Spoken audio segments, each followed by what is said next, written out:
హే food లాస్, welcome back to my channel sunshine Ganga. ఈ summer వేడికి పిల్లలకైనా పెద్దలకైనా ఎలాంటి వాళ్ళకైనా ఐస్ క్రీమ్స్ కానీ కాస్త చల్లగా ఏదైనా తినాలనిపించడం సహజం కదా.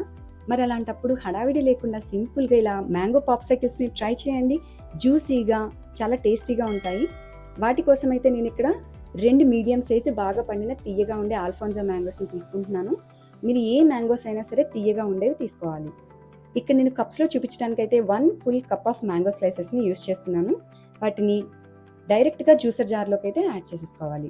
నెక్స్ట్ ఇక్కడ నేను 1/3 కప్ మిల్క్ తీసుకుంటున్నాను. ఈ మిల్క్ కాస్త చిక్కగా మరిగించిన తర్వాత చల్లారాకే రిఫ్రిజిరేటర్ చేసి 30 మినిట్స్ చిల్డ్ మిల్క్ యూస్ చేసుకోండి.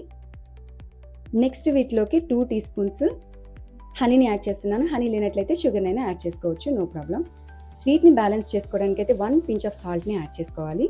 నెక్స్ట్ ఇది మొత్తము బాగా స్మూత్గా వచ్చేలాగా బ్లెండ్ చేసేసుకోవాలి. ఈ క్రీమ్ మరి థిక్గా అనిపిస్తే 1 to 2 టీ స్పూన్స్ వాటర్ని యాడ్ చేసి బాగా కలిపి ఇలా పాప్సికల్ మోల్డ్స్లోకి ట్రాన్స్ఫర్ చేసేసుకోండి. పాప్సికల్ మోల్డ్స్ లేవనేసి కంగారు ఏం పడక్కర్లేదండి.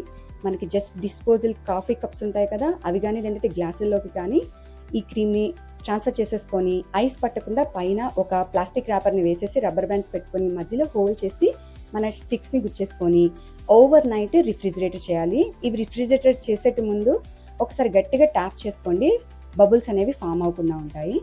ఓవర్ నైట్ ఫ్రీజర్లో పెట్టేసుకున్న తర్వాత తీసిన తర్వాత జస్ట్ 2 to 3 మినిట్స్ బయట ఉంచితే ఈజీగా అసలు సులభంగా వచ్చేస్తాయండి. దీనికి పెద్దగా శ్రమ పడాల్సిన అవసరం లేదు. అంతేనండి.